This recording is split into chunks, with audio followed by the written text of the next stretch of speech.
கர்த்தர் நல்லவர். ஹல்லேலூயா.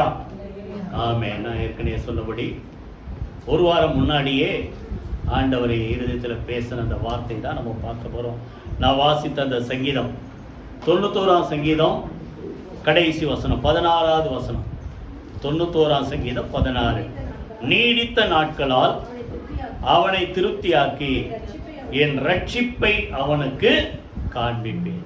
ஆண்டவர் சொல்ற வார்த்தை 91ஆம் சங்கீதம் நான் ஏற்கனவே சொல்லிட்டேன். தேவனுடைய மறைவில் இருக்கிறவர்கள் கர்த்தர் எப்படிலாம் பாதுகாக்கிறார் அதை குறித்து நம்ம பார்த்தோம்.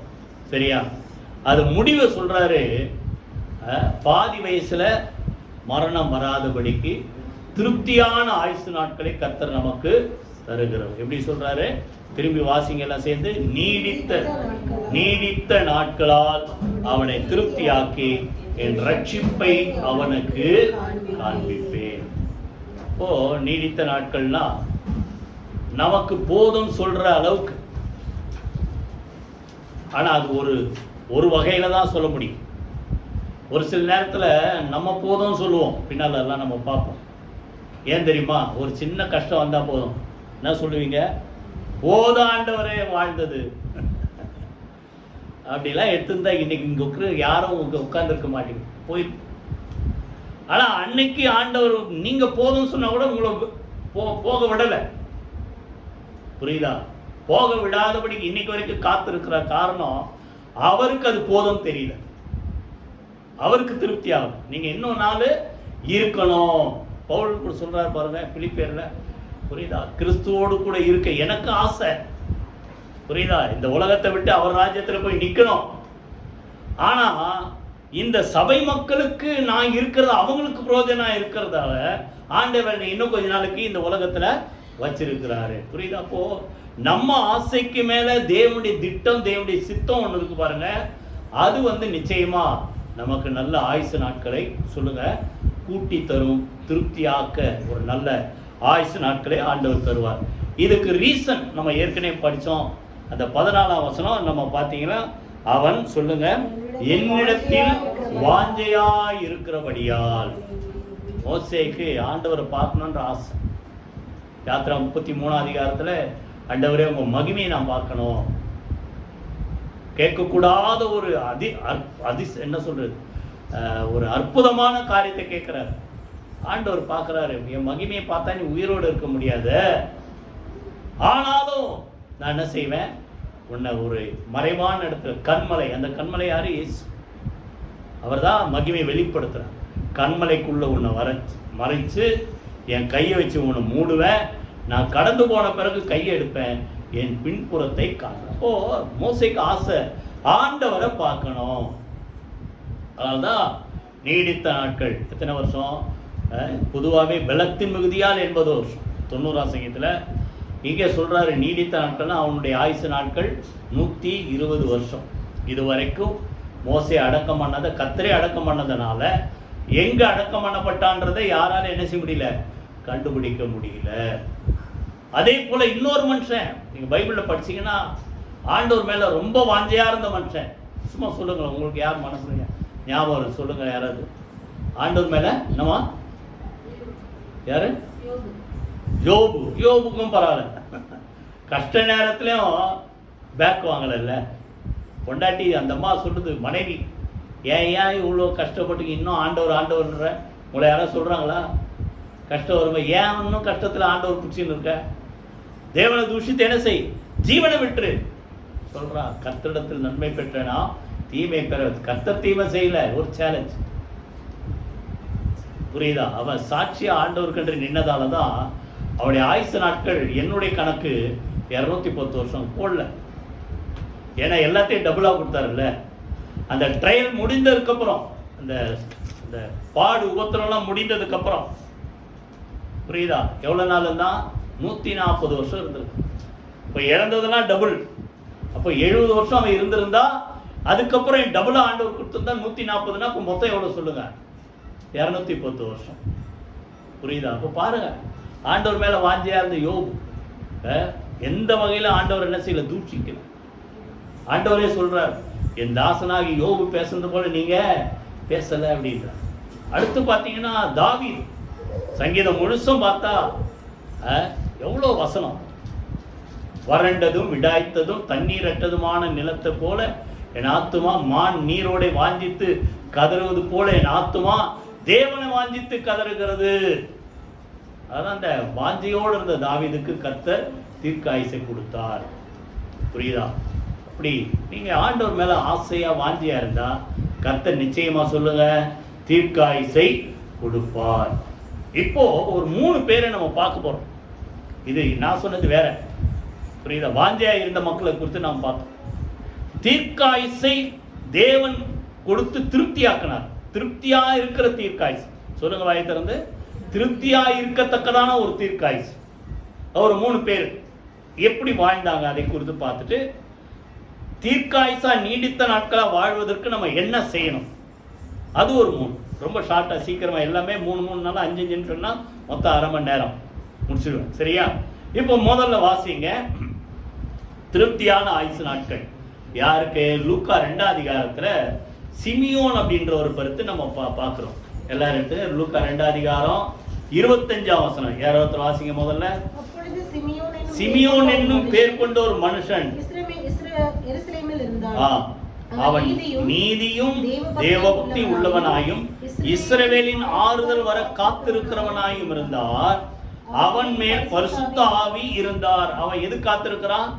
இஸ்ரவேல்ல ஒரு ஆறுதல் வரணும் அப்படின்னு அர்த்தம். ஒரு மேசியா பிறக்கணும், ஒரு ரட்சகர் பிறக்கணும், அவரை நான் பார்க்கணும் அப்படின்ட்டு. புரியுதா? அது பார்க்குற வரைக்கும் என் உயிரை நான் கையில் பிடிச்சினு கூட. பார்த்தீங்கன்னா பெரிய பெரிய ரொம்ப வயசானவங்கலாம் பார்த்தா அவங்க நினைப்பாங்க அவ்வளோதான் நாளைக்கு எல்லாம் தாங்கணுமா தெரியாது. ஆனால் அதுக்கப்புறம் எத்தனை வருஷம் இருந்துரும். ஆனால் அவங்க மைண்டில் ஒரு வைராக்கு ஏதோ ஒன்று அதை பார்க்குற வரைக்கும் நான் உயிரோடு பண்ணுற மாதிரி இருந்துரும். இப்போ இவருக்கு என்ன வைராக்கியம்? மேசியாவை பார்க்கணும், கிறிஸ்துவை பார்க்கணும், இஸ்ரவேலுக்கு வரக்கூடிய ஆறுதலை நான் பார்க்கணும், அது வரைக்கும் நான் உயிரோடு இருக்கணும்ட்டு அப்படி ஒரு திருப்தி, அப்படி ஒரு வாஞ்சை. புரியுது? ஆறுதல் வர காத்திருந்தான். ஏன்னா ஆண்டவர் அவனை குறித்து சொல்றாரு, அவன் நீ 26 இருக்கிறான், கர்த்தருடைய கிறிஸ்துவை நீ காணும் முன்னே மரணம் அடைய மாட்டாய் என்று பரிசுத்த ஆவியினாலே அவனுக்கு அறிவிக்கப்பட்டிருந்தது. இயேசுவை பார்க்கிற வரைக்கும் நீ சாக மாட்ட. அப்போ அவருக்கு பொறுத்த வரைக்கும் திருப்தியான ஆயுசு நாட்கள். இப்போ ஆண்டவரை முகமுகமா பார்க்கிற வரைக்கும் நான் உயிரோடு இருப்பேன். எத்தனோ வருஷம் காத்திருந்தார். கடைசியில் இயேசு பிறந்தார். குழந்தையை தூக்கிட்டு வந்து ஆலயத்தில் கொண்டு வரும்போது கையில் கொடுக்குறாங்க. ஒருவேளை ஆசாரியன் போல் அந்த அந்த சிமோன் இருந்ததால் அவன் கையில் கொடுத்தோடனே நம்ம அப்படி தானே செய்கிறோம். கையில் வாங்கிக்குள்ளே என்ன செய்கிறோம்? ஆண்டவருக்கு என்ன செய்கிறோம்? பிரதிஷ்டை பண்ணுறோம். அதை போல அவன் 28 சொல்றாரு பாருங்க, அவன் அவரை தன் கைகளில் ஏந்தி கொண்டு தேவனை ஸ்தோத்திரித்து, ஆண்டவரே முது வார்த்தையின்படியே அடியேனை இப்பொழுது சமாதானத்தோட போக விடுகிறேன். நான் எதுக்கு காத்திருந்தேன்னு அதை நான் பார்த்துட்டேன். இப்ப நான் சமாதானமா உங்க ராஜ்யத்துல 37 சங்கீதத்துல ஒரு வார்த்தை, துன்மார்க்குடைய முடிவு என்னதான் என்ன சொல்றது? நல்ல மனுஷனுடைய முடிவு. நல்ல மனுஷனுடைய முடிவு சமாதானம். துன்மார்க்கன் தீமையிலே வாரிக்கொள்ளப்படுகிறான். வாரிக்கொள்ளப்படுறதுக்கும் சமாதானமா எல்லாம் கரெக்டா போய் அங்க சேர்றதுக்கு வித்தியாசம் இருக்குல்ல. இப்போ துன்மார்க்கன் தீமையிலே வாரிக்கொள்ளப்படுகிறான், நல்ல மனுஷனுடைய முடிவு சமாதானம். கைகளை வைத்து கர்த்தரை ஸ்தோத்திரம். அது போல இப்பொழுதும் அது அடியேனை சமாதானத்தோட போக விடு. அப்படின்னா அர்த்தம், நீங்க எதுக்காக என்னை இந்த உலகத்துல வச்சிருந்தீங்களோ இதான் ஆண்டவருடைய திட்டம். இந்த உலகத்துல யாரும் தற்செயலா பிறக்கல. புரியுதா? யாரையும் ஆண்டவர் நோக்கம் இல்லாமல் அவர் சொந்த ஜனமா என்ன செய்யல, மாத்தல. உங்களை குறித்து ஒரு திட்டம் ஆண்டவர் வச்சிருக்கிறார். அப்போ அவருடைய திட்டம் நிறைவேறுகிற வரைக்கும் நிச்சயமா உங்களுக்கு நல்ல திருப்தியான தீர்க்காயுசை கர்த்தர் கொடுப்பார். கைகளை வைத்து கர்த்தர் ஸ்தோத்திரம். நான் அவரை பார்த்துட்டேன், இப்ப நான் சமாதானமா என்ன செய்யறேன், உங்க ராஜ்யத்துல வந்துடுறேன் அப்படின்னு சொல்றாரு பாருங்க. அதுல இருக்க அந்த வார்த்தை தேவரீர் 31 தேவரி சகல ஜனங்களுக்கு முன்பாக ஆயத்தம் பண்ணின உடைய ரட்சணத்தை என் கண்கள் கண்டது. நான் எதை பார்க்கணும்னு காத்திருந்தேனோ, ஆறுதல் வர காத்திருந்த, ரட்சகர் வர காத்திருந்த அவரை நான் பார்த்துட்டேன். புரியுதா? என் கண்கள் கண்டது. இப்பொழுது நான் எங்க போறேன்? சமாதானமா உங்க ராஜ்யத்துல வந்து சேருகிறேன். 30 நாள் கவனிங்க. திருப்தியான ஆயுசு நாட்கள்னா எதை பார்க்கணும்னு இருந்தாங்களோ அதை பார்க்குற வரைக்கும் உயிரை கொடுக்குறார். புரியுதா? அப்போது சிமியோன். ரெண்டாவது இன்னொரு மனுஷன், ஆதியாகமம் 45 அதிகாரம் 27. யாரோ ஒருத்தர் வாசிங்க. ஆதியாகமம் 45:27. யாக்கோபை குறித்து இங்க பார்க்கிறோம். அவர்கள் யோசேப்பு தங்களுடனே சொன்ன வார்த்தைகள் யாவையும் அவனுக்கு சொன்னபோது தன்னை ஏற்றிக்கொண்டு போகும்படி யோசேப்பு அனுப்பின வண்டிகளை அவன் கண்டபோது, யாக்கோபு பார்த்தபோது தகப்பனாகி யாக்கோபின் ஆவி உயிர்த்தது. அதாவது அது வரைக்கும் யாக்கோபுக்கு ஒரு சந்தேகம், யோசேப்புன்ட்டு ஒருத்தன் இருக்கிறானா இல்லையா, டபுள் மைண்டாவே இருக்கார். ஏன்னா அவன் மனசு ஏத்துக்கல. ஒரு துஷ்ட மிருகம் வந்து உங்க பிள்ளை யோசேப்பை அடிச்சு கொண்டு போட்டுச்சு அப்படின்ட்டு துஷ்ட மிருகம் வந்து கொண்டு போட்டுச்சு சொல்றாங்க. அவனால் நம்ப முடியல. புரியுதா? அப்போ ஒரு வேளை மனசு ஆறிச்சுன்னா கூட சரி அவ்வளோதான் முடிஞ்சுது, நம்ம பாட்டு நம்ம வேலையை பார்ப்போன்னு போயிருக்கான். அவன் முன்னாடி அந்த சம்பவம் நடக்கும் சொல்றாரு, இப்படிலாம் இருக்கும்போது நான் வருத்தத்தோடு சாவணுமா அப்படின்ற ஒரு இது இருக்கு. அப்போ யோசேப்பு உயிரோடு இருக்கிறார், இந்த வண்டியெல்லாம் அவர் தான் அனுப்புறார், எகிப்துக்கெல்லாம் அதிபதியா இருக்கிறார் அப்படின்னு சொன்ன உடனே அவருடைய ஆவி உயிர்த்த உடனே இப்போ சொல்றாரு பாருங்க யாக்கோபு, அப்பொழுது இஸ்ரவேல் என் குமாரனாகி யோசேப்பு இன்னும் உயிரோடு இருக்கிறானே, இது போதும், நான் மரணம் அடையும் முன்னே போய் அவனை பார்ப்பேன். இருக்கானா இல்லையானே தெரியல, சந்தேகத்திலே வாழ்ந்தேன். புரியுதா? கிட்டத்தட்ட அப்போ 130 வயசு யாக்கோபு. யோசேப்பு பிறந்தது 91 வயசு. இதில் கணக்கு போட்டு பார்த்து கரெக்டாக வரும். 91 வயசுல யோசேப்பு பிறந்தார். 17 வயசுல வித்துட்டாங்க. அப்பனா என்ன அர்த்தம்? 108 வயசு. இப்போ 22 வருஷம். புரியுதா? 22 வருஷம் யோசேப்பு இருக்கானா இல்லையான்ற சந்தேகத்தை, இது எவ்வளவு கொடுமை பாரு. செத்தானா உயிரோடு இருக்கானா தெரியாம வாழ்ந்தார் வருத்தத்துல. இப்போ ஒரு செய்தி வருது, யோசேப்பு உயிர். அப்போ சொல்றாரு, இது போதும், சாவதுக்கு முன்னாடியே நான் என்ன செய்வேன், அவனை போய் பார்த்துருவேன். புரியுதா? அதே போல யோசேப்பும் கிளம்பி வராரு, யாக்கோவும் கிளம்பி வர. யோசேப்பை சந்திக்கும். இதெல்லாம் நல்ல கவனி, இதெல்லாம் நல்ல ஆவிக்குரிய அர்த்தம். புரியுதா? ஆண்டவர் நம்ம தேடி வராரு, நம்ம என்ன செய்யறோம், அவரை தேடி போறோம். எங்க சந்திப்போம்? எங்க சந்திப்போம்? யாரா படிச்சிருக்கீங்களா? ஆகாயத்தில். அப்படிதான் கொடுக்கும். இவ்விதமாக ஆகாயத்திலே அவரோடு கூட நாம் என்ன செய்வோம் சொல்லுங்க, எடுத்துக்கொள்ளப்படுவோம். அதே போல 2 பேரும் இடையில, எகிப்திலேயும் இல்ல கானான் தேசத்திலே இல்ல, நடு வழியில 2 பேரும் சந்திக்கிறாங்க. வாசிங்க இப்போ 29 அடுத்த அதிகாரம் 29:20-30. தன் தகப்பனாகி இஸ்ரவேலை சந்திக்கும்படி போய் அவனை கண்டு கழுத்தை கட்டிக்கொண்டு அழுதான். அப்பொழுது இஸ்ரவேல், யாக்கோபு சொல்றாரு, யோசேப்பு பார்த்து, நீ இன்னும் உயிரோடு இருக்கிறாயே, நான் உன் முகத்தை கண்டேன், எனக்கு இப்போது மரணம் வந்தார். அப்போ இருக்கானா இல்லையா, செத்தானா உயிரோடு இருக்கானா சந்தேகத்துல 22 வருஷம் போயிடுச்சு. அப்போ 130வது வயசுல செய்தி வருது, உயிரோடு இருக்கிறார். அப்போ சொல்றாரு, நான் சாவதுக்கு முன்னாடி என்ன செய்வேன், யோசேப்பை பார்த்துருவேன். அதே போல யோசேப்பு கிளம்பி வராரு, யாக்கோபு கானான் தேசத்துல கிளம்பி வர. நடு வழியில 2 பேரும் சந்திக்கும் போது சொல்றாரு, அழுதுகிட்டே சொல்றாரு, நான் உன்னை பார்க்கணும்னு உயிரோட கையில பிடிச்சிருந்தேன், இப்ப நான் உன்னை என்ன செஞ்சிட்டேன், பார்த்துட்டேன், இப்ப மரணம் வந்தாலும் எனக்கு வரட்டும். அப்போ அவருக்கு திருப்தி எப்போ வந்திருக்குது சொல்லுங்க? இப்பதானே சொன்ன, எத்தனை வயசு? 130 வயசுல அவருக்கு திருப்தி வந்திருக்குது. இங்கேயும் சொல்றேன், அவருக்கு திருப்தி 130 வயசுல வந்தது, ஆனா ஆண்டவருக்கு அவர் திருப்தி வரல. அப்புறம் பாத்தீங்கன்னா சம்பவத்துல ஷார்ட்டா சொல்றேன், பார்வோன் கிட்ட போய் கொண்டு நிறுத்துறாங்க. பார்வோன் கேட்கற, உங்க வயசு என்ன? 130 வயசு. புரியுதா? அதுக்கப்புறம் பார்த்தா, அதுக்கப்புறம் 17 வருஷம் உயிரோடு வந்திருக்கிறார் யாக்கோபு. நீங்க வசனத்தை மாத்திரம் நோட் பண்ணீங்க. 47 அதிகாரம்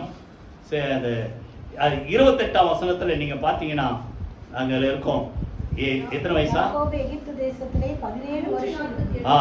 17 வருஷம் உயிரோடு இருந்து 147 வயசுல மரித்தார். அப்போ இவர் திருப்தின்றார். யோசேப்பை பார்த்துட்டம்பா, நீ உலகத்துல சொல்லுவாங்களே, பார்க்க வேண்டியெல்லாம் பார்த்துட்டேன், இனிமேல் சந்தோஷமா போயிடுவேன். புரியுதா? ஆனா நல்லா கவனிங்க, ஆண்டவருக்கு திருப்தி அது இல்லை, அதுக்கப்புறம் 17 வருஷம் உயிரோட வச்சு, அதுக்கப்புறம் பிள்ளைங்களை ஆசீர்வதிச்சு, பிற்காலத்தில் இந்த பிள்ளைங்களுக்கு என்னென்னலாம் நடக்கும் அதெல்லாம் சொல்ல வச்சு, தீர்க்க தரிசனமா சொல்ல வச்சு இந்த பிள்ளைங்களை ஆசீர்வதித்து, அதற்கு பிறகு அவருடைய ராஜ்யத்தில் போய் சேர்ந்தார். கைகளை வைத்து கர்த்தரை ஸ்தோத்திரம் பண்ணுவோமா? அப்போ சிமியோனுக்கு என்ன வாஞ்ச? ரட்சகரை பார்க்கணும். பார்த்தோன்னு சொல்றாரு, பார்த்துட்டேன், திருப்தியா உங்க ராஜ்யத்தில் வர. யாக்கோபு யோசேப்பு பார்க்கணும்னு ஆசை, பார்த்துட்டேன் வரேன்னா கூட அதுக்கப்புறம் ஒரு 17 வருஷம் உயிரோட ஆண்டவர் என்ன செஞ்சிருக்கிறார் சொல்லுங்க, வச்சிருக்கிறார். இன்னொரு மனுஷன், அது எல்லாரும் சொல்ற மாதிரி தான். 1 ராஜாக்கள் 19 அதிகாரம் எடுங்க. 1 ராஜாக்கள் 19 அதிகாரம் 4ஆம் வசனம். யாராவது வாசிங்க. எலியா குறித்து 19:4. அவன் 1 ராஜாக்கள் 19:4. அவன் வனாந்திரத்தில் ஒரு நாள் பிரயாணம் போய் ஒரு சூரச் செடியின் கீழ் உட்கார்ந்து தான் சாக வேண்டுமென்று கோரி, போதும் கர்த்தாவே, என் ஆத்துமாவை எடுத்துக்கொள்ளும், நான் என் பிதாக்களை பார்க்கிலும் நல்லவன் அல்ல என்று சொல்லி சூரச் செடி கீழே போய் என்ன செஞ்சாரா? படுத்துக்கிட்டார். யாரு? எலியா. எவ்வளவு தூரம் போயிட்டு? ஒரு நாள் பிரயாணம். பைபிள் கணக்கு பார்த்தீங்கன்னா ஒரு நாள் பிரயாணம்னா 40 கிலோமீட்டர் கிட்டத்தட்ட. ஒரு நாள் அவன் 40 கிலோமீட்டர் என்ன செய்ய முடியும்? அப்போ இவனுக்கு ஆபத்தை தாண்டி எவ்வளவு தூரம் போயிட்டாரு? ஆபத்து எங்க? எசேபேல் தான் உயிரை வாங்க வேண்டாம், அதை தாண்டி போயிட்டார். இங்க இருந்தா எடுத்துருவா தலைய. 40 மைல் கிட்ட, 40 கிலோமீட்டர் கிட்டத்தட்ட பிரயாணம் பண்ணி இப்போ போய் சூர செடியில் போய் படுத்துக்கிட்டு யாரும் கிட்ட வர முடியாது. இப்போ என்ன சொல்றாரு? ஆண்டவரே, நான் வாழ்ந்தது போதும், அடுத்தது ஊழி. பின்னால சொல்றார், நான் ஒருத்தன் தான் உங்களுக்காக வைராக்கியமா நின்னேன், என் உயிரும் வாங்க தேடுறாங்களே. எலியா சொன்ன மாதிரி எத்தனை பேர் சொல்றீங்க? இந்த குடும்பத்துக்காக எவ்வளோ ஓடுறேன், எவ்வளோ உழைக்கிறேன், இல்லை எனக்கு இப்படி நடக்குது, புரிஞ்சிக்க மாட்டாங்க. அப்போ போதும் கர்த்தாவே. புரியுதா? நான் என் பிதாக்களை பார்க்கலாம். எப்போதான் வருது? கடைசி நாளில் தான் அறிவு வருது, நம்ம நல்லவனா கெட்டவனான்னு. அவங்கள பார்க்கல, நான் நல்லவன்லப்பா, நான் ரொம்ப கெட்டவன், என்னை எடுத்துங்க சொல்றாரு ஆண்டவர். முதல்ல அவனுக்கு சோறு போடுறார். என்ன கொடுக்குறாரு சொல்லுங்க? சுட சுட அப்பம் தேவதூதன் வந்து கொடுக்குறார். கொடுத்து அவனை பலப்படுத்திட்டு அப்புறம் கேட்குறான், உனக்கு இங்க என்ன வேலை?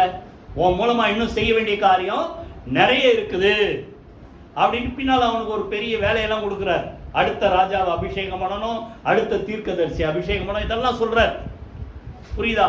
அப்போ ஒருவேளை அதெல்லாம் முடிச்சோடனே எடுத்துக்குவாருன்னு பார்த்தா அப்பவும் எடுக்கல.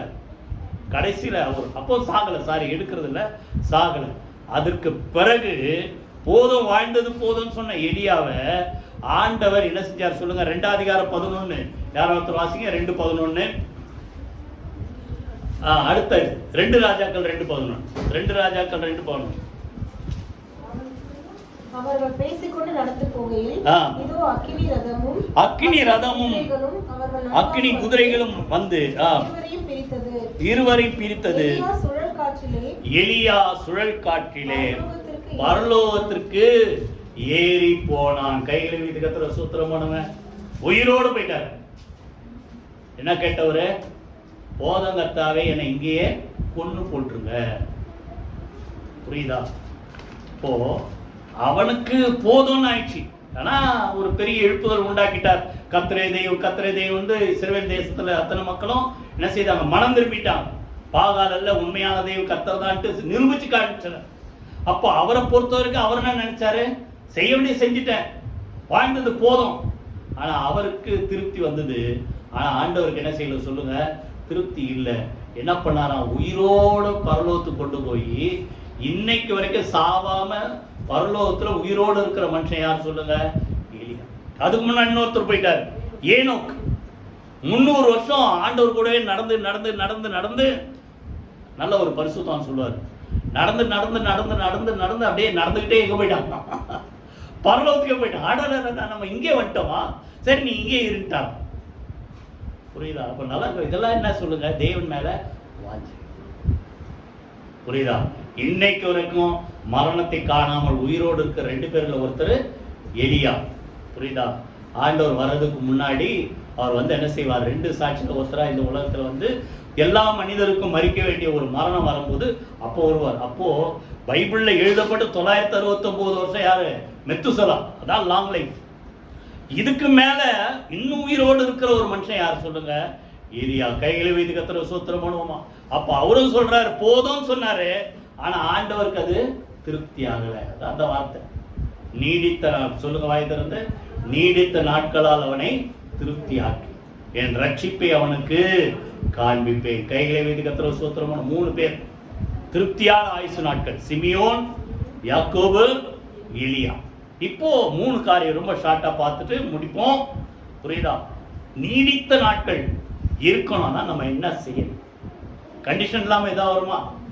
உபாகமம் 28 அதிகாரத்தில் 1 to 14 வரைக்கும் ஆசீர்வாதம்.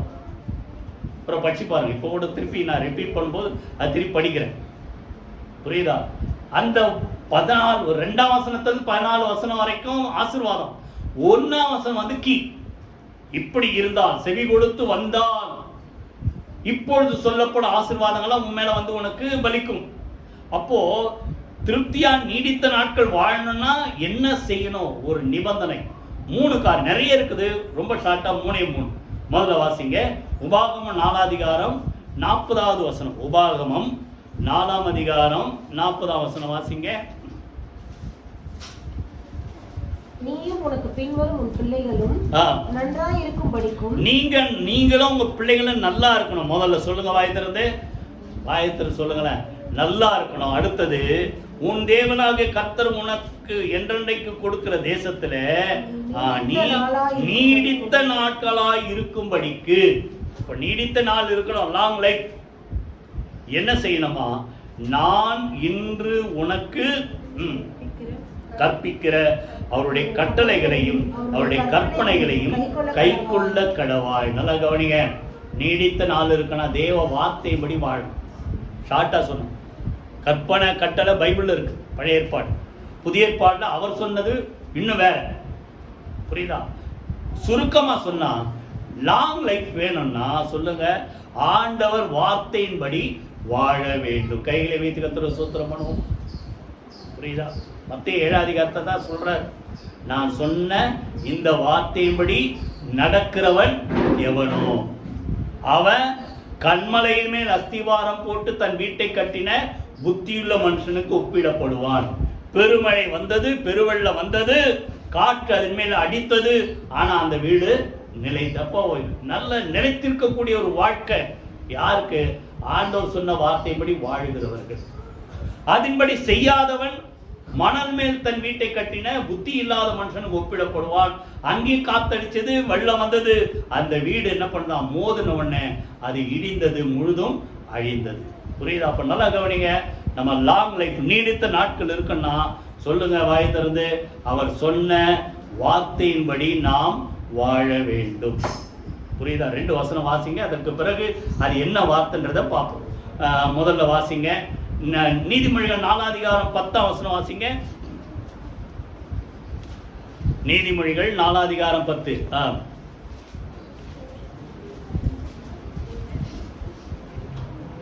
என் மகனே கேள், என் வார்த்தைகளை ஏற்றுக்கொள், அப்பொழுது உன் ஆயுசின் வருஷங்கள் சொல்லுங்க அதிகமாகும்.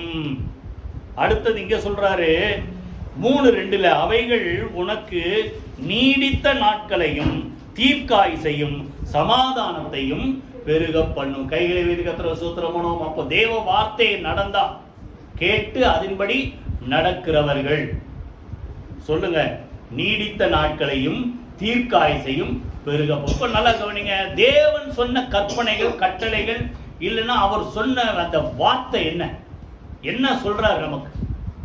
இப்போ பைபிளில் பார்த்தா இவ்வளோ பெரிய சரித்திரம், இவங்கெல்லாம் நம்ம பார்த்து நடக்கணும்.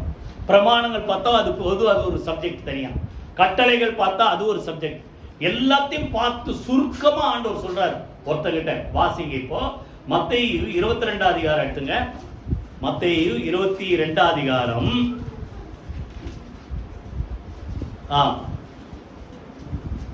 இயேசு கிட்ட வந்து ஒரு நியாயசாஸ்திரி கேட்கிறான், கற்பனைகளின் பிரதானமான கற்பனை. இப்போ நீங்க சொல்ற மாதிரி பைபிள்ல நிறைய இருக்குது, புரியுதா?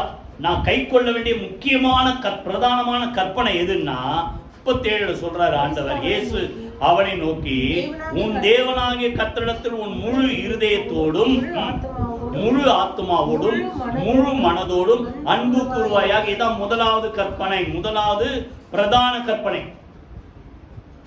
புரியுதா? இவ்வளத்தையும் ஷார்ட்டா சொல்லணும்னா இயேசு சொல்றார், உன் ஆண்டவர்கிட்ட என்ன செய், தேவனா கர்த்தரிடத்துல முழு இருதயத்தோட முழு ஆத்மாவோட முழு மனதோட என்ன செய், அன்பு கூறு. இதான் பிரதானம்.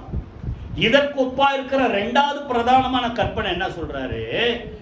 இதற்கொப்பா இருக்கிற இரண்டாம் கற்பனை என்னவென்றால், உன்னிடத்தில் நீ அன்பு கூறுவது போல பிறரிடத்திலும் அன்பு கூறுவாயாக என்பதே. இவ்விரண்டு கற்பனைகளிலும் நியாயப்பிரமாணம் முழுசும் அடங்கி இருக்குது, தீர்க்க தரிசனம் முழுசும் அடங்கி. இப்போ பைபிள் முழுசும் மொத்தமா அடங்கி இருக்கிற ரெண்டே வார்த்தை, ஆண்டவர்கிட்ட அன்பாரு. ரெண்டாவது, உன்னை போல இருக்கிற மனுஷங்கிட்ட வாயை திறக்க மாட்டீங்கள, அன்பாயிரு சொல்றாரா? யோவான் 13 சொல்றாருல, நீங்கள் ஒருவரில் ஒருவர் அன்பா இருக்க வேண்டும் என்பதை நான் உங்களுக்கு சொல்லிக் கொடுக்கிற போதனை. நீங்க ஒருத்தரோட ஒருத்தர் அன்பா இருந்தா இதன் மீது உங்களை பார்க்கிறவங்க நீங்க யாருன்னு சொல்லுவாங்க? என்னுடைய சீஷர்கள் என்று சொல்லுவார்கள். இப்போ நீங்களாம் உலகத்துல யாரோ உங்களை இயேசுடைய சீஷரா எல்லாம் கேட்க மாட்டாங்க, நீ கிறிஸ்தவனா என்ன கேட்பாங்க? அன்பா இருந்தா ஆமாம்பா கிறிஸ்தவன் தான்.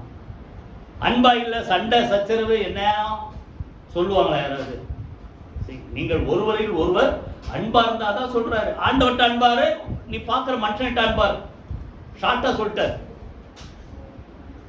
யோவான் நிருபத்தில் சொல்றாரு, பிறப்பித்தவரிடத்தில் அன்பா இருக்கிறவன் அவரால் பிறப்பிக்கப்பட்டவனிடத்தில் அன்பா இருக்கணுமா.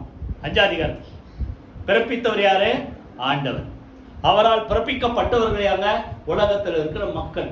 அப்ப அவர்கிட்ட அன்பா இருக்கிறேன்னு சொல்றவன் அவரால் பிறப்பிக்கப்பட்ட உலகத்தில் இருக்க அத்தனை மக்களிடத்திலும், சொல்லுங்க வாயை திறந்து, அன்பா இருக்க வேண்டும்.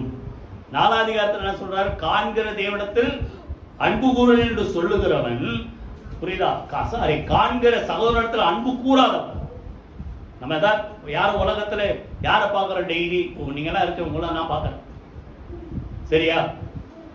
தேவனை ஜோகம் பண்ணும்போது இல்லை கண்ணை மூடியதோ ஆராதிக்கும் போது அப்போ ஒரு சாயலை பார்க்கணும். நேரடியா பார்க்கறது யாரு?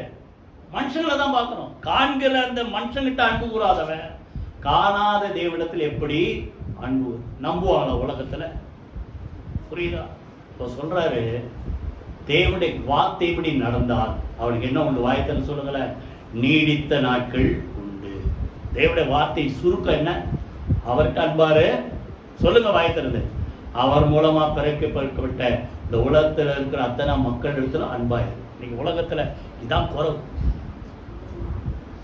ஒரு சில பார்த்தா அவங்க குடும்பத்தை ரொம்ப நேசிப்பாங்க, பக்கத்து குடும்பத்தை நம்ம வேலையை பார்ப்போம், நம்ம குடும்பத்தை பார்ப்போம். இன்னும் பிரச்சனை என்ன தெரியுமா? அவங்க குடும்பத்திலே சண்டை. கணவன் மனைவிட்டு அன்பா இருக்கிறதா தெரியல, மனைவி கணவன்கிட்ட அன்பா இருக்கிறாங்களா தெரியல, பெற்றோர் பிள்ளைங்கிட்ட அன்பா இருக்கிறாங்களா தெரியல, பிள்ளைங்க பெற்றோர்கிட்ட அன்பா இருக்கிறாங்களா தெரியல. நம்ம எத்தனை பேர் புரியுது நான் சொல்றது? எல்லாத்துக்கும் மேல கூட பிறந்த சகோதரர், நான் சொல்றது அந்நிய, அதாவது கிறிஸ்துவுக்குள் சகோதரர், அவங்கள சொல்லல. கிறிஸ்துவுக்குள் சகோதரர் நீங்க எல்லாரும் எனக்கு சகோதரர்கள் பிள்ளைங்க சொல்லலாம். கூட பிறந்த சகோதரர் மாதிரி இன்னைக்கு எத்தனை சண்டை? எதுக்காக? ஏதோ ஒண்ணுக்காக. அப்ப நீங்க ஆண்டவர் வார்த்தைப்படி இருக்கிற சொல்ல முடியுமா? சொல்றாருல, கற்பனையை ஷார்ட்டா சுருக்கிட்டா, ஆண்டவர்கிட்ட அன்பாரு, பார்க்கிற சொல்லுங்க வாயை திறந்து, பார்க்கிற மனுஷன்கிட்ட அன்பாரு. பார்க்கிற மனுஷன்கிட்ட அன்பா இல்லைன்னா நீ எப்படி ஆண்டவர்கிட்ட அன்பா இருப்பன்னு நம்ப முடியும்? புரியுதா? சொல்லுங்க. நீடித்த நாட்களால் திருப்தி ஆக்கணும்னா சொல்லுங்க, தேவனுடைய வார்த்தையின்படி நடக்கணும். ரெண்டாவது, நேரம் சீக்கிரமா பார்த்து முடிச்சிருவோம். எபேசியர் 6ஆம் அதிகாரம் எடுத்து, எபேசியர் 6ஆம் அதிகாரம் 1லிருந்து 6வது வாசிங்க. எபேசியர் 6ஆம் அதிகாரம் 1லிருந்து. பிள்ளைகளே, உங்கள் பெற்றாருக்கு கர்த்தருக்குள் கீழ்ப்படியுங்கள், இது நியாயம். கீழ்ப்படிஞ்சா நியாயம் பெற்றோருக்கு. கீழ்ப்படியலைன்னா கர்த்தருக்குள், அதுவும் சொல்றாரு ஒரே சின்ன நிபந்தனை, கர்த்தருக்குள் கீழ்ப்படி. கீழ்ப்படியலைன்னா அநியாயம். கரெக்டா? இப்போ கீழ்ப்படிங்கிறீங்களான்றது எப்படி தெரியும்? 2ஆம் வசனம் வாசிங்க. உனக்கு நன்மை உண்டாயிருப்பதற்கும் பூமியிலே உன் வாழ்நாள் நீ நீடித்த நாட்களால் திருப்தியாக்குன்னு சொன்னார. ரொம்ப நாள் வாழணும்னா, நீ நல்லா இருக்கணும்னா 3ஆம் வசனம் தான் சொல்றாரு. என்ன? உன் தகப்பனையும் தாயையும் சொல்லுங்க கனம் பண்ணு. அடுத்தது அதுதான் வாக்கு தத்தம் உள்ள முதலாம் கற்பனை. இந்த கற்பனை எப்படி இப்படிலாம் சொல்ற? பிரதான கற்பனை. இதற்கு ஒப்பா இருக்க 2வது பிரதான கற்பனை. இது என்ன கற்பனை? உபாகம் 5ஆம் அதிகாரத்தில் சொல்றதுதான் இங்க சொல்றாரு. யாத்ராவும் 20ஆம் அதிகாரத்தில் சொல்றதா இங்க சொல்றாரு. புரியுதா? வாக்கு தத்துவம் உள்ள பிரதான கற்பனை என்னன்னா, உங்க அப்பா அம்மா கிட்ட ஷார்ட்டா சொல்லுங்க, தகப்பனையும் தாயையும் கனம் பண்ணுவாயாக. கனம் பண்றீங்களா? அவ்வளவுதான் பார்த்து கேட்கறேன். எப்படி தெரியும்? கனம் பண்றது எப்படி தெரியும்? அம்மா அப்பா சொல்றத கேட்க. வாசிங்க ஒரு சில வசனங்கள். 23ஆம் அதிகாரம் நீதிமொழிகள் 23:22. யாராவது வாசிங்க. நீதிமொழிகள் 23:22. உன்னை பெற்ற தகப்பனுக்கு செவி கொடு. பெற்ற தகப்பனுக்கு செவி கொடு. தாய் வயது சென்றவள் ஆகும்போது, உங்க அம்மா வயசாகும் போது அசட்டை பண்ணாத. புரியுதா? அவங்க சின்ன வயசுல இருக்கும், நீங்க குழந்தைங்களா இருப்பீங்க. அப்போ கீழ்ப்படிவாங்க. அப்ப கீழ்ப்படியலன்னு வரும், பேரம்பு வரும். அப்போ கீழ்ப்படிஞ்சாதான் ட்ரெஸ் கிடைக்கும். அப்போ கீழ்ப்படிஞ்சாதான் சோறு கிடைக்கும். இப்போ அவங்க பெருசாயிட்டாங்க, தாய் தகப்பனை வெளியாயிட்டாங்க, வயது சென்றவள் ஆகும்போது. அப்போ அவங்க முதிர் வயசுல இருக்கும்போது கீழ்ப்படுகிறீங்களா இல்லை கனம் பண்றீங்களா? அன்னைக்கு என்ன பண்ணாங்களா? தகப்பனின் தாயும் கனம் பண்ணுவாயாங்கிற கற்பனையை மாத்திட்டாங்க. என்ன மாத்திட்டாங்க? குர்பான்ற ஒரு காணிக்கை கொடுத்து, இனி இந்த காணிக்கை கொடுத்துட்டு பலி செலுத்திட்டா தகப்பன் தாயை கனம் பண்ணது இது இப்படி நிறைவேறிடும். எப்படி மாத்திட்டாங்க? புரியுதா? நீங்க நல்லா கவனிங்க. என்ன பலி செலுத்தினாலும் சரி, என்ன காணிக்கை செலுத்தினாலும் சரி, அது அங்கீகரிக்கப்படணும்னா ஆண்டவர் வார்த்தை என்ன சொல்லுங்க? வாய் திறந்து தகப்பனை வாய். நீங்க சொல்ல மாட்டீங்களா? சொல்லுங்க. தகப்பனையும் சொல்லுங்க, தகப்பனையும் தாயையும் என்ன செய்? கனம் பண்ணு. நீதிமொழிகள் 19:26. யாராவது வாசிங்க.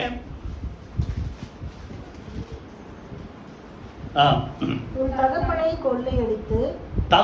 கொள்ளையடித்து தாயை துரத்தி விடுகிறவன் லட்சையும் அவமானத்தையும் உண்டாக்குகிற மகன். இது நிறைய தடவை உங்களுக்கு சொல்லிட்டேன். தகப்பனை எப்படி கொள்ளையடிக்கிறோம்? பாக்கெட்ல இருக்கிற பிடிங்கினான்னு போறோம், அப்படி இல்லை. புரியுதா? அப்பா அம்மா கிட்ட பிடுங்கிறதெல்லாம் அப்படின்னா அவங்க கிட்ட அவங்க பலன் இருக்கிற வரைக்கும் என்ன செஞ்சாங்க? கஷ்டப்பட்டு வேலை செஞ்சு உங்களை என்ன செஞ்சாங்க? சொல்லுங்க. காப்பாத்தினாங்களா இல்லையா? உங்களை தான் பார்த்து கேட்குறேன். கஷ்டப்பட்டு எல்லாரும் கஷ்டப்பட்டு காப்பாத்திங்க. இப்போ அவங்களுக்கு வயசாயிடுச்சு. இப்போ அவங்க யாரை நம்பி இல்லை. எப்படியோ ஆண்டவர் தான் அவங்கள காப்பாத்துறாரு. ஆனா அவங்களை கவனிக்க வேண்டிய பொறுப்பு யாருக்கு இருக்கு? சொல்ல மாட்டீங்க. நீங்களா சொல்ல மாட்டீங்களா? யாருக்கு இருக்கு? பிள்ளைங்களுக்கு. நல்லா தான் சொல்லுங்களேன். பெரியவங்க தான் சொல்றீங்க. பிள்ளைங்களுக்கு என்ன? அவங்க பலனெல்லாம் யாருக்கு தான் கொடுத்துருக்குறாங்க? யாக்கோபே ஒரு வார்த்தை சொல்றாரு, என் பலனின் முதற் பலனானவன். சத்துவத்தின் பலன் முதற் பலன். இப்போ சத்துவத்தெல்லாம் பிள்ளைங்களுக்கு கொடுக்குறாங்க. இப்போ அவங்க சத்துவம்லாம் ஒடுங்கி போய் ரிட்டையர் ஆகிட்டாங்கன்னு வச்சுங்க. இப்போல்லாம் பரவாயில்ல, நல்ல ஒரு சில கவர்மெண்ட்ல ரிட்டையர் ஆனதுக்கு இப்போ அதெல்லாம் ஸ்கீமே மாற்றிட்டாங்க. பென்ஷன்லாம் நிறைய டிபார்ட்மெண்ட்ல இல்லைன்ட்டாங்க. அந்த காலத்தில் அதெல்லாம் கொடுத்தான். ரிட்டையர் ஆகி உன் பிள்ளைங்க உன்னை காப்பாற்றணும், நான் உனக்கு கொடுக்குறேன்ட்டு கவர்மெண்ட் ஒரு சில இதில் ஸ்கீமில் வச்சுருக்கு. முதியோர் பென்ஷன்ட்டு. இதெல்லாம் ஏன் வருது? பிள்ளைங்க கண்டுக்க மாட்டாங்க, நம்மளாவது ஏதோ ஒன்று கொடுப்போம். புரியுது? எத்தனை பேர் புரியுது? வயசாகும்போது அவங்கள கொள்ளையடிச்சிட்டு எம்டியாக என்ன செய்யாத, அனுப்பாது. எல்லாத்துக்கும் மேலே கனம் பண்ணு. புரியுதா? நேரம் இல்லாதோட நான் முடிக்கிறேன். ஆண்டவரே அப்படிதான் செஞ்சார். நல்லா கவனி. எல்லாத்துக்கும் நம்ம முன்மாதிரி யாரு சொல்லுங்க? ஆண்டவர் தான். பண்டிகையில் இப்போ தேடி போகிறா, 3 நாள் பிரயாணத்தில் தேடி கடைசியில் 3 நாள் ஆயிடுச்சு. அவர் கண்டுபிடிச்ச உடனே அந்த அம்மா கேட்குறாங்க, எப்பா இப்படி செஞ்ச நான் உன்னை எவ்வளோ கஷ்டப்பட்டு தேடணும். லூக்கா 2ஆம் அதிகாரம்.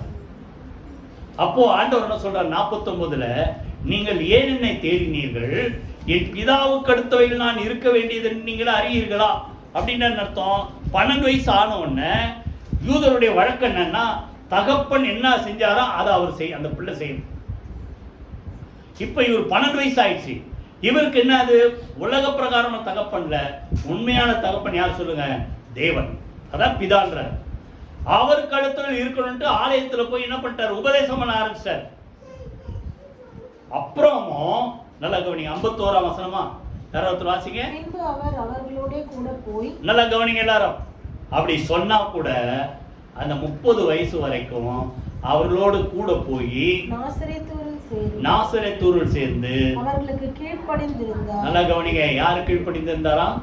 தாய் தகப்பனுக்கு இயேசு என்ன செய்திருந்தார் சொல்லுங்க? கீழ்ப்படிந்திருந்தார். நம்ம யாராவது இயேசுவோட பெரிய புத்திசாலி இல்லை இயேசுவோட ரொம்ப நல்லவங்க சொல்லுவீங்களா?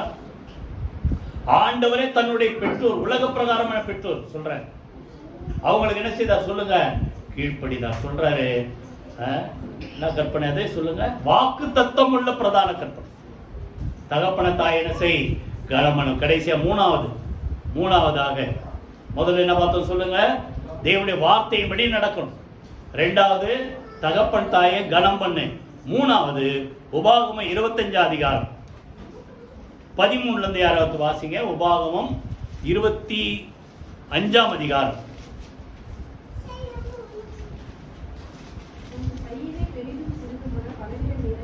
உன் பையிலே சின்னது பெருசா இருக்கிற மாதிரி பலவிதமான நிறைக்கற்களை வைத்திருக்காத. உன் வீட்டில் பெரிதும் சிறிதுமான பலவித படிகளை வைத்திருக்காத. உன் தேவனாகிய கர்த்தர் உனக்கு கொடுக்கும் தேசத்தில் உன் நாட்கள் நீடித்திருக்கும்படி. அந்த வார்த்தை வருதா? நீ நல்லா இருக்கணும், ரொம்ப நாள் வாழணும்னா, உன் நாட்கள் நீடித்திருக்கணும்னா, புரியுதா? குறையற்ற சுமுத்திரையான நிறைக்கல்லும் குறையற்ற சுமுத்திரையான படியும். புரியுதா? அங்கே ஒரு இங்கிலீஷில் ஒரு வார்த்தை ஜஸ்ட் வெயிட், இல்லைன்னா ஜஸ்ட் மெஷர். புரியுதா? நீதியான படி உங்கள்கிட்ட இருக்கணும். 2 வச்சுக்காத. உன் பையில எப்படி எந்த படி? 2 படி வச்சிருக்காது. சின்னது பெருசு. இது எப்படி? நான் ஏற்கனவே உங்களுக்கு அடிக்கடி சொல்லியிருக்கேன். அந்த காலத்தில் வந்து பார்த்தீங்கன்னா கொடுக்கறது ஒரு வெயிட்டு, வாங்கிறது ஒரு வெயிட் வச்சிருப்பான். புரியுதா? ஏதாவது ஒருத்தர் ஒரு பொருளை வந்து விற்கிறான்னா அவன்கிட்ட வாங்கும்போது பெரிய வெயிட்டா இருக்கிறத வச்சு வாங்கிக்கும். இவன் ஒன்று கொடுக்கணும்னா அதான் 2 படி. புரியுதா? சரி, அதெல்லாம் விட்டுருங்க. இப்போ எல்லாமே வந்து எல்லாம் பப்ளிக்கா என்ன வச்சுட்டாங்க? காய்கறி கடை, பழக்கடை, எந்த கடை வாங்கினாலும் என்ன வெயிட் வந்துருக்குது? டிஜிட்டல் வந்து இப்போல்லாம் யாரும் அப்படி ஏமாற்ற முடியாது. கரெக்டாக அதை தான் வெயிட் போட்டு பார்த்துக்கிறோம். சரி, விட்டுறாங்க. இப்போ இது எதை குறிக்கிறது? இப்போ வாசிங்க. லேவியராகமம் 19ஆம் அதிகாரம். லேவியராகமம் 19ஆம் அதிகாரம் 35, 36 வாசிங்க. நியாய விசாரணையிலும் அளவிலும் நிறையிலும் படியிலும் அநியாயம் செய்யாத. அப்ப நல்லா கவனிங்க, வியாபாரத்துக்கு மாத்திரம் இல்ல. என்ன சொல்றாரு? நியாயம் விசாரிக்கும் போது படியில அநியாயம் செய்யாத. அங்கதான் சொல்றாரு சுமுத்திரையான மரக்காலும் சுமுத்திரையான படி உங்களுக்கு இருக்க வேண்டும். நல்லா கவனிங்க. அப்போ நியாயம் விசாரிக்கும் போது 2 எடை போடாத. இப்போ புரியுதா உங்களுக்கு? உங்க விஷயம்னா அதுக்கு ஒரு ஜட்ஜ்மெண்ட், அர்த்தம் விஷயம்னா அதுக்கு ஒரு ஜட்ஜ்மெண்ட். அப்படிதாங்க. யாராவது ஒருத்தர் செஞ்சுட்டு அதான் ஆண்டவர் ஷார்ட்டா சொல்லிட்டார். உன் கண்ணில் எதை வச்சுக்கிட்டு சொல்லுங்க? உன் கண்ணில் உத்தரத்தை வச்சுக்கிட்டு அடுத்தவன் கண்ணில் இருக்கிற எதை எடுத்து போடுறேன்? தூசி. உன் கண்ணில் தூசி ஒட்டி இருப்பார். அவன் கண்ணில் என்ன இருக்குதான்? பெரிய பீமே இருக்கு. அப்போ நல்லா கவனிங்க. நியாய விசாரணையில் இந்த டபுள் கேம் ஆடாதன்றார். புரியுதா? நம்ம ஊர்ல எல்லாம் சொல்லுவாங்க, என்ன சொல்லுவாங்க, மாமியார் உடைச்சா என்ன கூடாது, மண் குடம். மாமியார் உடைச்சா மண் குடம். அதே மருமக உடைச்சா, மாமியார் யாராவது சொல்ல மாட்டீங்களா? மருமக உடைச்சா, சரி மருமகளை சொல்லுங்களா, மருமக உடைச்சா பொன் குடம். அப்போ மாமியார் ஒரு தப்பு செஞ்சுட்டா அதெல்லாம் ஒன்றும் இல்லை, மண் போட்டோம். அதே மருமக செஞ்சுட்டா இதை போட்டு பாழ் பண்ணிட்டிய. இப்போ மாமியாருக்கு ஒரு நீதி, மருமகளுக்கு ஒரு நீதி. இல்லைன்னா ஒரே வீட்டில் பொண்ணு இருக்குது மருமகன் இருக்குதுன்னா, நல்ல வேலை நம்ம இருக்குது. யாரும் எனக்கு தெரிஞ்சு ரெண்டும் இருக்காம தெரியல. உங்களுக்கு ரெண்டும் இருக்கோ? சரி, பொண்ணு பொண்ணா இருக்கும், இல்லைன்னா பையனா இருக்குது நிறைய வீட்டில். அதனால அந்த வித்தியாசம் பார்க்கறதுக்கு சான்ஸ் இல்லை. புரியுதா? அப்போ மருமகள் செஞ்சா ஒண்ணு, பொண்ணு செஞ்சா ஒண்ணு. நல்லா கவனிங்க. போன வாரம் கர்த்தரால் என்ன பார்த்தோம்? அதுக்குள்ள மறந்துட்டீங்களே. கர்த்தரால் புகழப்படுகிற ஸ்திரீ யாரை பார்த்தோம்? சொல்லுங்க. ரூத், குணசாலியான ஸ்திரீ. காரணம் என்ன? போவாஸ் சொல்றாரு, நீ இந்த தேசத்தை தேடி வந்தது. ரூத்ல அந்த வசனம் நோட் பண்ணீங்க, அந்த பாயிண்ட் நான் சொல்றேன். 2 அதிகாரம் 11-12. புரியுதா? நீ உன் மாமியாருக்கு செய்ததெல்லாம் எனக்கு தெரிவிக்கப்பட்டது. கவனிங்க, உன் மாமியாருக்கு நீ என்ன பண்ணன்றது போவாஸ்க்கு தெரிஞ்சிருக்கு. இப்போ போவாஸ்க்கு தெரியுதுன்னா ஆண்டவருக்கு தெரியுமா தெரியாதா? சொல்லுங்க, வாயத்துறது. அப்போ மாமியாரும் மருமக அதை விட்டுருங்க. நீங்க உங்களுக்கு செய்யறது அடுத்தவனுக்கு செய்யறது யாருக்கு தெரியும்? ஆண்டவருக்கு. உனக்கு ஒரு நீதி, அடுத்தவனுக்கு ஒரு நீதி வைக்காத. மாமியாருக்கு செய்ததெல்லாம் எனக்கு தெரிவிக்கப்பட்டதுன்றாரு. அதை விட என்ன தொட்டது, போன வாரம் தொட்டது என்ன தெரியுமா? அந்த மாமியார் எவ்வளவு நல்லவங்களா இருந்தா, ரூத்தை பார்த்து ஒரு வார்த்தை 3 அதிகாரம் 1ஆம் வசனத்துல சொல்றாரு, உனக்கு நன்மையை தேடாம நான் இருப்பேனா? பொதுவாகவே பிள்ளைங்களுக்கு நன்மை தேடுறதுதான் பெரிய தாய் தகப்பன்மாருடைய கடமை. இப்ப இந்த அம்மா நகோமி யாரை பார்த்து சொல்லுது? மருமகளை பார்த்து சொல்லுது, உனக்கு நன்மையானதை நான் தேடாம இருப்பேனா? உனக்கு நன்மையானதை தேடும்படி நான் உனக்கு ஐடியா சொல்றேன் பார் அப்படின்ட்டு ஐடியா சொன்ன உடனே, இதுக்கு அந்த மருமக நல்ல மருமக ரூத் என்ன சொல்ற தெரியுமா? நீங்க சொல்றதெல்லாம் நான் செய்வேன். எந்த மருமக மாமியாரை பார்த்து சொல்றீங்க? அத்தை, நீங்க சொல்ற மாதிரியே நான் செய்யறேன். அம்மா பார்த்து சொல்லுவாங்க இல்ல? ஏன்னா ஒரு பிரச்சனை வந்ததுன்னா அங்கதானே போவோம், சண்டை. அம்மா அப்பாட்ட போய் சொல்லுவோம், சரிம்மா அங்க வந்து நான் திருப்பி ஒரு பிரச்சனை வந்ததுன்னா நீங்க சொல்ற மாதிரி நான் செய்யறேம்மா. யார் வார்த்தைக்கு அப்படி சொல்லுவீங்க? அம்மா அப்பா வார்த்தைக்கு சொல்லுவீங்களா, மாமியார் வார்த்தைக்கு சொல்லுவீங்க? ஷாக் ஆயிட்டீங்க.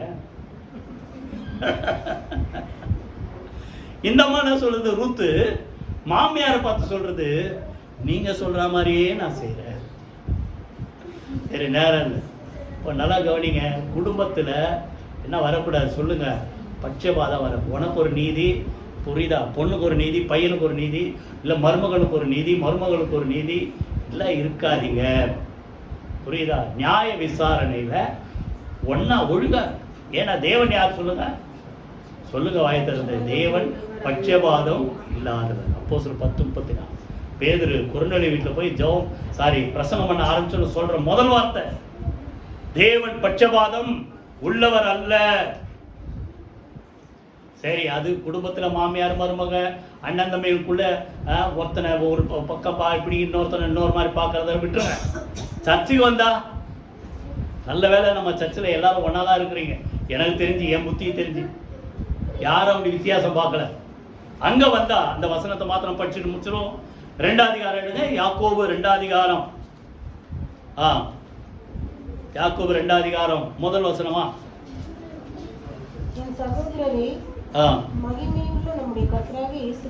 மேலுள்ள விசுவாசத்தை பட்சபாதத்தோட பற்றி கொள்ளாதிருப்பீர்களாக. இங்க வந்தா விசுவாசத்தை எப்படி இருக்கக்கூடாது சொல்லுங்க? பட்சபாதம் இருக்கக்கூடாது, பார்ஷியாலிட்டி. அது எப்படி? ஏனெனில் பொன் மோதிரம் மினுக்குள்ள வஸ்திரம் தரித்திருக்கிற ஒரு மனுஷன் வரா, அதான் பெரிய ஒரு ஐஸ்வர்யவான். அடுத்தது இன்னொருத்தன் வரான், கந்தையான வஸ்திரம் தரித்திருக்கிற ஒரு தரித்திரன் வரான். இந்த பிரச்சனை நம்ம சர்ச்சில் இல்லைன்னு தான் நான் நினைக்கிறேன். எல்லாரும் ஒரே மாதிரி ஒரே லெவலில் தான் இருக்கிறீங்க. அப்படி வந்தா அங்க என்ன சொல்றாங்கன்னா, அந்த உயர்ந்த வஸ்திரம் தரித்திருக்கிற ஐஸ்வர்யாவை பார்த்து நல்ல சிறந்த இடத்துல உட்காரியா. அடுத்தது தரித்திரன் பார்த்து அந்த மூலையில போய் உட்காரு, இல்லையா பாதத்துக்கு கீழே உட்காரு சொன்னா, நீங்கள் உங்களுக்குள்ளே பேதகம் பண்ணி, போதகம்ல போதகம் பண்ண வேண்டிய இடம் இது. ஆனா என்ன பண்றீங்க, உங்களுக்குள்ள பேதகம் பண்ணி தகாத சிந்தனைகளோட நிதானிக்கிறவர்களா இருப்பீர்கள். உங்களை பார்த்து இப்ப நான் கேட்கிறேன், நான் யாரா பார்த்து அவங்கள ஏற்றி வச்சு உங்களை இறக்கி வச்சு என்னைக்கா பண்ணியிருக்கேன்? உங்களை பார்த்தா கேட்குறேன். சொல்லுங்களேன், பண்ணன்னா என்னங்க, இல்லைன்னா இல்லை என்னங்க, சொல்லுங்க சொல்லுங்க. இல்லை, ஏன்னா என்னை பொறுத்த வரைக்கும் எல்லாருக்கும் ஒரே மாதிரி தான். ஒழுங்காரு அது எல்லாரும் தான் சொல்லுவேன். புரியுதா? அவனை பார்த்து இவனை பார்த்து அப்படிலாம் நான் பார்க்கறதே இல்லை. புரியுதா? எல்லாம் நம்மளை பொறுத்த வரைக்கும் ஒண்ணுதான். அதை போல நீங்களே இருங்கன்ற, இங்கேயே இருங்க, உங்க வீட்டிலே இருங்க, பிள்ளைங்களுக்குள்ள இருங்க.